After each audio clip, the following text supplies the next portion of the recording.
Violet skies and countryside, it all comes flooding back to me in watercolor.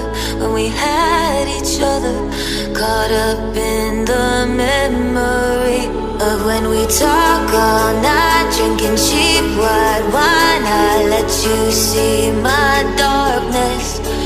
Then I fell in love, but you gave me up. I still don't know what happened.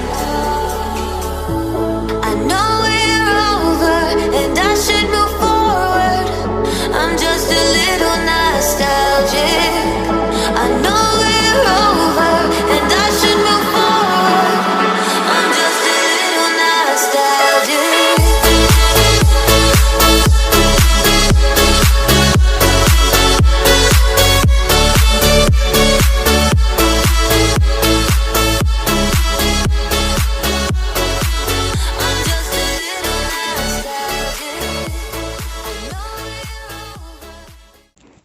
අයිබෝවන් මදර්බෝඩ් තිෂු channel එකට ඔයාලවදත් ආදරෙන් පිළිගන්නවා.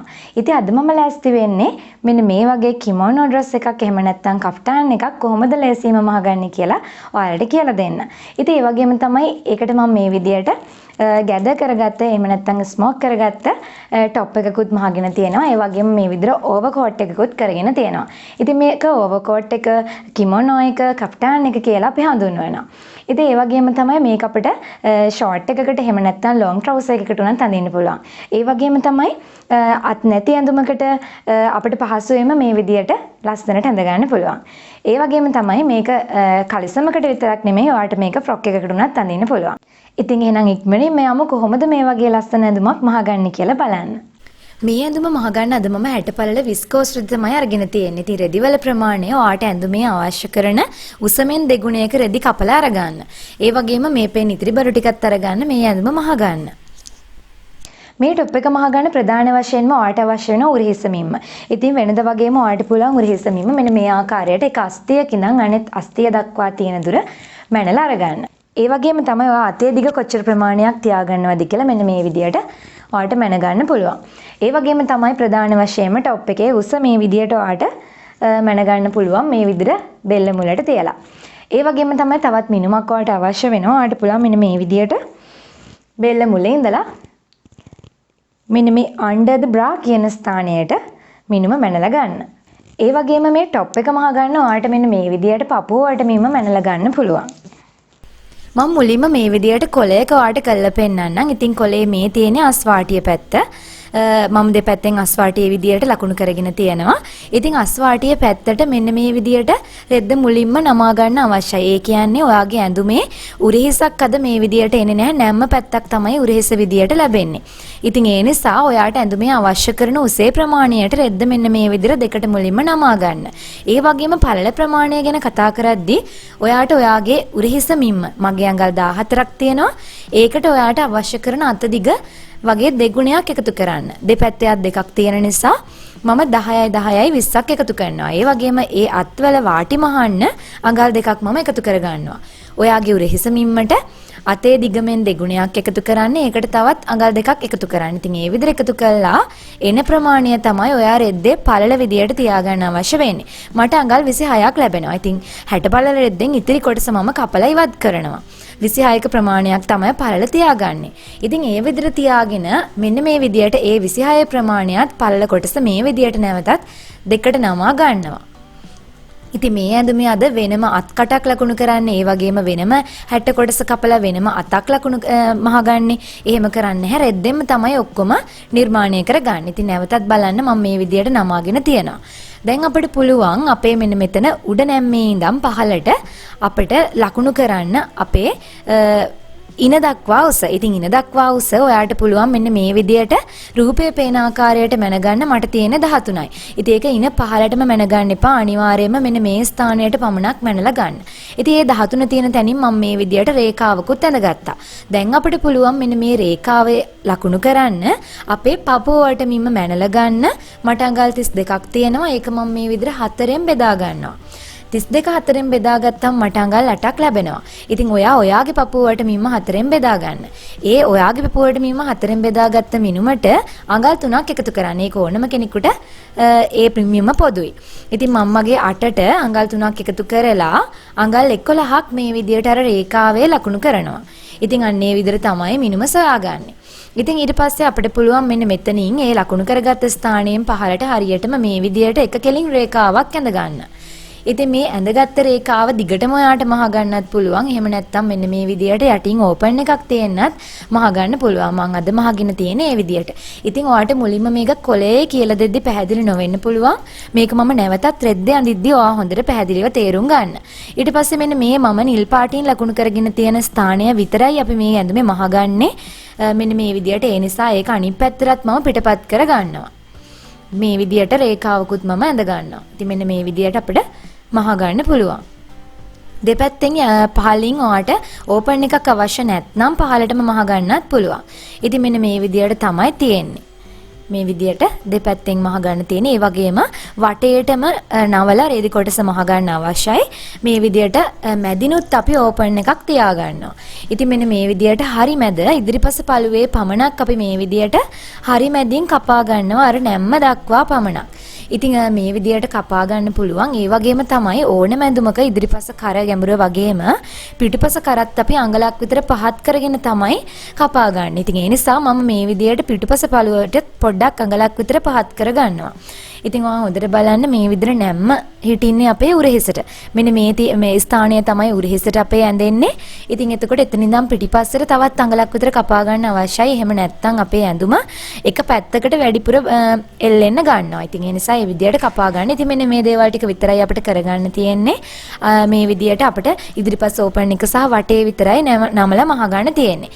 ඉතින් දැන් මම මේ විදිහට රෙදි කොටසත් අර ඔයාට මුලින්ම කොළය නවල පෙන්නුවා වගේ නමාගෙන තියෙනවා. මුලින්ම උස දෙකට නමාගෙන නැවතත් පළලත් දෙකට නමාගෙන තියෙනවා. ඒ වගේම මට අවශ්‍ය කරන දිග පළල ප්‍රමාණය තියෙන්න මම මේ විදියට රෙද්ද කපලා නමාගෙන තමයි තියෙන්නේ. ඔයාලට රෙද්දෙන් එක කරාම පැහැදිලි නැති වෙන නිසා තමයි මම මුලින්ම කොළයකින් කරලා පෙන්නුවේ. ඉතින් මේ විදිහට මේ තියෙන උස පැත්ත ඒ වගේම පළල පැත්තෙනොත් මේ විදියට නමාගෙන තමයි තියෙන්නේ. දැන් බලමු රෙද්දේ මම අර කොලේ කරපු දේවල් ටික රෙද්ද මත කොහොමද කරගන්නේ කියලා. මුලින්ම මේ විදියට අනිවාර්යයෙන්ම රෙද්ද පින් කරගන්න රෙදි කොටස් 4 එක විදියකට තියාගන්න අවශ්‍ය වෙන නිසා මේ විදියට හැමතැනම රෙද්ද පින් කරගන්න. මේ විදියට දැන් මේ පැත්ත අපේ උරහිසට තමයි එන්නේ. නැම්ම තියෙන පැත්ත. ඉතින් එතන ඉඳන් පහලට මම මේ විදියට මට අවශ්‍ය කරන ඉනෝස ප්‍රමාණය වෙන අඟල් 12ක් විතර තියාගන්නවා. ඉතින් 13ක් 14ක් ඒ විදියට කැමති විදියට තියාගන්න පුළුවන්. ඉතින් මම අඟල් 12ක ප්‍රමාණය මේ විදියට තියාගන්නවා. ඉතින් ඒකේ ඉනක් අපි වෙනම මහන්න නැති නිසා ඒක අපි මේ අර සයිඩ් මූට්ටුව කරගන්න තමයි ඒ උස ප්‍රමාණය ලකුණු කරගන්නේ. ඉතින් ඊට පස්සේදී මම ඒ රේඛාවේ මේ විදියට මගේ පපුවට මිම්ම 4ෙන් බෙදා ගන්නවා. බෙදාගෙන ඒකට තවත් අඟල් 3ක් එකතු කරලා ලකුණු කර ගන්නවා. ඉතින් මෙන්න මේ විදියට මට 8යි කාලක් විතර ලැබෙනවා. ඒ 8යි කාල 9යි කාල 10යි කාල 11යි කාල. ඒ විදියට 11යි කාල ප්‍රමාණය මම මේ විදියට තියා ගන්නවා. ඉතින් එන්නේ මේ විදියට තියාගෙන දැන් අපි මේ ඇඳුම ඇඟේ ගානටම නෙමේ දෙපැත්තෙන් මේ විදියට මැස්ම දාගන්නේ අඟල් 3ක් වැඩියෙන්. ඉතින් ඒක තමයි ආ තේරුම් ගන්න අවශ්‍ය වෙන්නේ. ඉතින් මේ විදියට තියාගත්ත ප්‍රමාණය මම ස්ථාන කීපයකින් මේ විදියට ලකුණු කර ගන්නවා. රේඛාව අඳින්න පහසු වෙන්න. නැත්නම් රේඛාව ඇද වෙන්න පුළුවන්. ඒ නිසා මේ විදියට ස්ථාන කීපයකින් ලකුණු කර ගන්න. ඒ විදිහට ලකුණු කරගෙන අපිට මෙන්න මේ විදිහට රේඛාව ඇඳ ගන්න පුළුවන්. ඉතින් විශේෂයෙන්ම මේකේ හොඳ පිට පැත්තේ තමයි රේඛාව ඇඳගන්නේ. ඉතින් ඒ වගේම මෙතන මම පහළ ඉඳන් උඩට අඟල් 9ක විතර ප්‍රමාණයක් මේ විදිහට ලකුණු කර ගන්නවා. එතනට විතරයි රේඛාව ඇඳගන්නේ. මම දෙපැත්තෙන් පොඩි ඕපන් එකක් තියා ගන්නවා. ඉතින් ඔයා එහෙම අකමැති නම් ඔයාට දෙපැත්තෙන් සම්පූර්ණ මහ ගන්නවත් පුළුවන්. ඉතින් මේ විදිහට මම රේඛාව ඇඳ ගන්නවා. ඒ ලකුණු කරගත්ත ස්ථාන වලින්. ඉතින් ඊට පස්සේ අපිට තියෙන්නේ මේ රේඛාව අනිත් පැත්තට පිටපත් කරගන්න. ඉතින් මොකද මේක අපි දැන් ඇඳුමේ හොඳ පිටින් තමයි මේක මහගන්නේ. ඒ නිසා දෙපැත්තෙන්ම රේඛාව ඇඳ ගන්න අවශ්‍ය වෙනවා. රේඛාව දිගේ මහගෙන යන්න. මේ විදිහට රූලර් එක තියාගන්න. ඔයා රේඛාව ඇඳලා රේඛාවේ පටන් ගන්න ස්ථානයෙන් තමයි රූලර් එක තියාගන්නේ. ඒ වගේම දැන් මෙතන රේඛාව අවසන් වෙන ස්ථානයේ රූලර් එක අවසන් වෙන තියාගෙන මේ විදිහට රේඛාව අනිත් පැත්තට පිටපත් කරගන්න පුළුවන්. ඉතින් මෙන්න මේ ආකාරයට තමයි තියෙන්නේ. මේ විදියට තියෙනවා. දැන් අපිට තියෙන්නේ ඉදිරිපස පළුවේ පමණක් ඉදිරිපස ඕපන් එක කපා ගන්න. ඉතින් මේ විදිහට කොටස් දෙකක් තියෙනවා. ප්‍රවේශමෙන් ඉදිරිපස හරි මැදින් මෙන්න මේ විදිහට කතුර දාලා කපන්න නැතිව මේ විදිහට ඇදගෙන යන විදිහට කරගන්න පුළුවන්. කැපුවොත් පිටිපස පළුවත් සමග දෙකම කැපෙන්න පුළුවන්. මෙන්න මේ විදිහට ඇදගෙන යන්න. එතකොට ඉබේම කැපෙනවා. ඉතින් අන්නේ ආකාරයට මෙන්න මේ නැම්ම දක්වා කපා ගන්න. ඉතින් මේ විදිහට උරහිස නැම්ම තමයි උඩ තියෙන්නේ. ඉතින් අපි වෙනම උරහිසක් ලකුණු කරන්නේ, අතක් ලකුණු කරන්නේ, කිසි දෙයක් කරන්නේ නැහැ මේ ඇඳුමේ. ඉතින් ඒ විදිහට කරගන්න. ඊට පස්සේ මම මේ විදිහට පින් ගලවලා ඉවත් කරගෙන වාට මේ විදිහට පෙන්නන්නම්. දැන් මේ තියෙන ඉදිරිපස ඕපන් එක. ඉතින් මේ ඉදිරිපස ඕපන් එක අපි මේ විදිහට අපේ උරහිස තියෙන ප්‍රමාණය දක්වා පමණයිනේ කපාගත්තේ. ඉතින් දැන් අපිට පුළුවන් මෙන්න මේ විදිහට උරහිස් රේඛාව ඇඳ ගන්න. ඉතින් උරහිස් රේඛාව ඇඳගෙන එතන ඉඳන් ඇතුල් පැත්තට අඟල් එකමාරක් අඟලක් විතර මේ විදිහට කපා ගන්න. ඉතින් අඟල් එකමාරක් මම මේ විදිහට ලකුණු කරාට කපා ගන්නේ අඟලයි. මොකද මේ විදිහට දැන් අපි මේක මහ ගණිද්දි මැහුම් වාසිත් අවශ්‍යයිනේ. ඉතින් මේ මැහුම් වාසි වලට අඟල් භාග ප්‍රමාණය තියා ගන්නවා. ඉතින් මේ විදිහට අඟලක ප්‍රමාණයක් කපා ගත්තම හොඳටම ප්‍රමාණවත්. ඉතින් ඒ නිසා උරහිස් රේඛාව ඉඳන් පිටිපසට මේ විදිහට අඟලක ප්‍රමාණයක් කපා ගන්න. මේ විදිහට අපිට ඇතුළට නමලා දෙසරයක් නමලා මහ ගන්න පුළුවන්. ඉතින් දැන් අපිට තියෙන්නේ මෙන්න මේ විදියට මහ ගණිද්දී මෙතන මහන්න අපහසු නිසා කට්ස් දාගෙන මහ ගන්න පුළුවන්. ඉතින් ඒක මම මහද්දිම කරලා පෙන්නන්නම්. දැන් මම මේ විදියට ඉදිරිපස ඕපන් එක තමයි මේ මුලින්ම මහ ගන්නෙ. ඉදිරිපස ඕපන් එක මහද්දී එකවර නවල මහන්න බෑ දෙසරයක්. ඒ නිසා මේ විදියට මුලින්ම එකවරක් නමලා මහගෙන යනවා. ඒ විදියට නවල මහගෙන ගිහිල්ලා දෙවෙනි වර නවල මහන්නේ පසුව.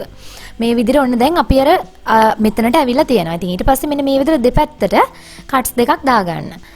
මෙතන අර අවසාන වෙන තැන මැද තැන දෙපැත්තට කපා ගන්න. ඊට පස්සේ ඔයාලට මහන්න පහසුයි. ඊට පස්සේ නැවතත් මේ විදිහට දිගටම මහලා ගිහිල්ලා අවසන් කරන්න.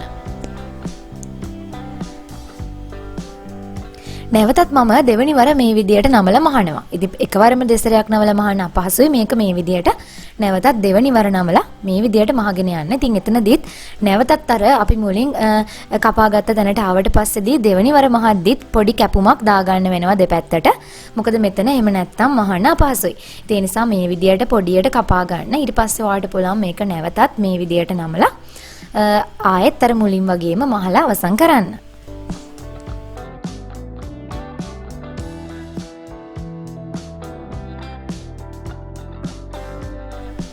දැන් මේ විදියට මහගෙන ඉවරයි. දැන් අපිට පුළුවන් මේ විදියට දැන් ලස්සනටම තියෙනවා ඉදිරිපස ඕපන් එක තියෙන ස්ථානය. ඉතින් දැන් අපිට තියෙන්නේ මෙන්න මේ විදියට ඉදිරිපස ඕපන් එක මහගෙන ඉවර කරගෙන දැන් අපිට පුළුවන් අපේ අත තියෙන පැත්ත අතේ වාටිය පැත්ත මහ ගන්න. ඉතින් මේ විදියට දැන් කර පිටුපස කරත් ලස්සනටම තියෙනවා.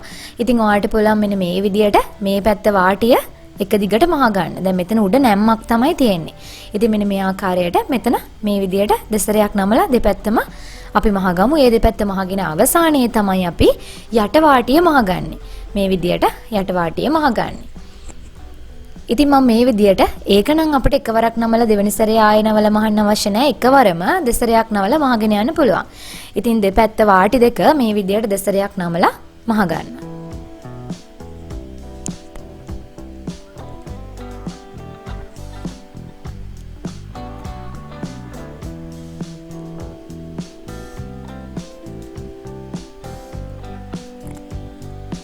මේ විදියට මම එක පැත්තක් මහලා ඉවරයි. දැන් මේ විදියට අනිත් පැත්තත් ඒ වගේම දෙසරයක් නමලා මහ ගන්නවා.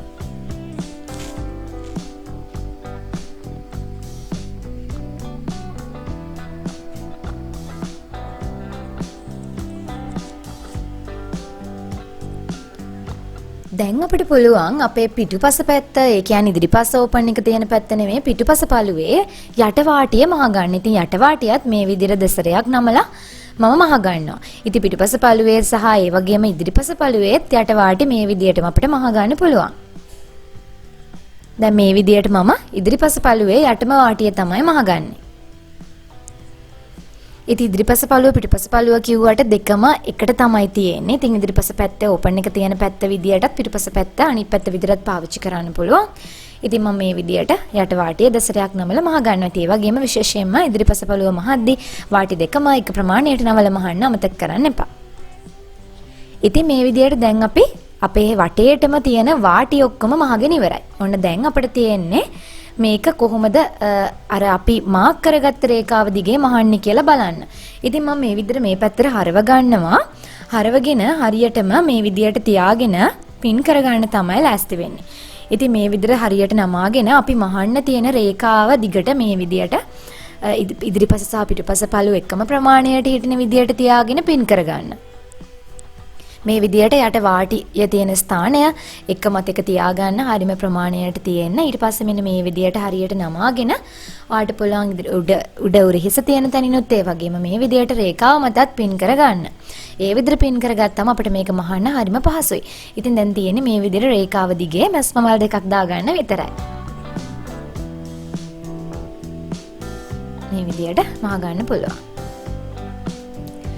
මේ විදිහට මම දැන් මහන්න පටන් ගන්නවා. ඉතින් මහන්න පටන් ගන්න ස්ථානයේ ටැග් කරලා මහන්න පටන් ගන්න. ඒ වගේම ඉවර කරද්දි ටැග් කරලා ඉවර කරන්න.